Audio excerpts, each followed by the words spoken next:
Katikkiro wa Buganda Charles Peter Mayiga akubiriza abasajja mu Buganda ne mu ggwanga lyonna okutwalira wamu okwongera okwetika obuvunaanyizibwa bwabwe ng'abasajja ate n'okufuuka ekyokulabirako eri abaana baabwe ab'obulenzi okusobola okuzimba omwana ow'enkya omulenzi nga musajja aggumidde. Bunaakuggwako obwavu onosanga bugenze oba ojja kugweyongera osobole okwerabira okunywa enjaga.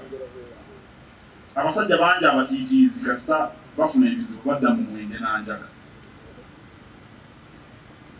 Ekitiibwa kyo oba oyagala bakikuwe, endabikayo ekikuwa eri abalala bakulaba batya naddala mu bikolwa byo. Twagala abasajja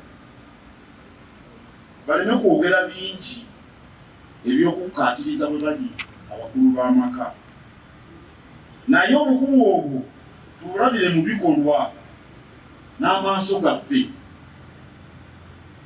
Katikkiro Mayiga olwaleero aguddewo tabamiruka ow'omulundi ogwokubiri ow'abasajja mu Bwakabaka bwa Buganda, era n'ategeeza nga bwe waliwo abasajja abamu abasuuliridde obuvunaanyizibwa bwabwe mu maka ne basigala nga tebalina kye bagattako ate nga basuuliridde n'obuvunaanyizibwa obw'okukulemberera ddala amaka gano.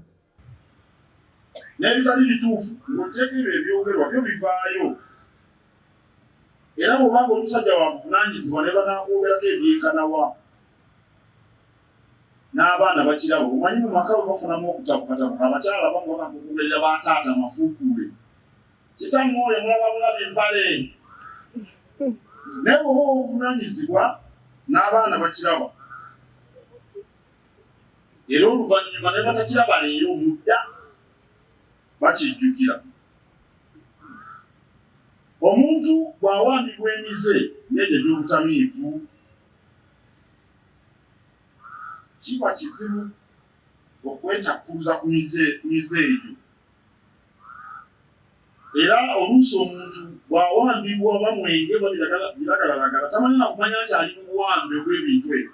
Tabamiruka ono w'adduukidde ng'essala liteekeddwa nnyo okusomesa kw'omwana omuwala ng'ebibalo biraze nti omwana omulenzi alekeddwa bbali mu buvunaanyizibwa ne mu nkuza. Katikkiro wano waasinzidde n'akunga abasajja okwekwata ennyo tekinologiya aliwo mu kwanguyizaako obuvunaanyizibwa bwabwe, n'ategeeza nga tekinologiya bw'asobolera ddala okukyusa ensi mu kiseera kino. Mbakoowoola abasajja muleme kutya na bino bye bagamba eby'omwenkanonkano oba eby'okuyitimusa omukazi. Era kituufu tetukyagala kukuumira eyo mwana muwala nti ajja kufumbirwa ng'ani afumbirwa oyo ataasoma, ani awasa oyo ataasoma, ani awasa oyo atamanyi kusoma na kuwandiika, atamanyi kintu kyonna kigenda mu nsi ogw'omulembe gwaggwako. Naye ate ekyo tekitegeeza nti wadde asomye waliwo wano Christine Mbera Kasula ow'ekitiibwa n'amateeka nga nze, naye owulira erinnya erya Kasula yalijja kubba ow'engeye. Ekyo kirina kubeera bwekityo olw'obukulembeze. Ensonga eyo abalwanirira eddembe ly'abakazi basaana bagirondoole bulungi bagitegeere. Katikkiro asekeredde nnyo abasajja abakola omwejo mu maka gaabwe ng'abavunaanyizibwa basinga kubutikka bakyala. Waliwo kye tuyita the vicious cycle of teenage pregnancies, nti wabaawo olujjege kutaggwa nti ono maama bw'aba yazaala muto nga tanneetuuka myaka 12, 13, 14, emikisa mingi nti ne gwazadde bw'ajja okuba, era emikisa mingi nti ajja kuba n'embuto ze bayita repeated teenage pregnancies, nti average azaala abaana nga 7 obulamu bwe. Ensonga endala, obulwadde buno akawuka ka mukenenya, nalubiri n'endwadde endala ez'obukaba nazo zeeyongera nnyo kubanga abaana tebafuna budde bukebeza. Ensonga endala, abaana bavudde mu ssomero, ekyo kituwadde amaka mangi omutali basajja omutali bataata, kubanga omwana w'emyaka 12 anaabeera atya ne taata, kuba ne taata wa myaka 13 oba si kyo omusajja mukulu wa myaka 45 nga nze.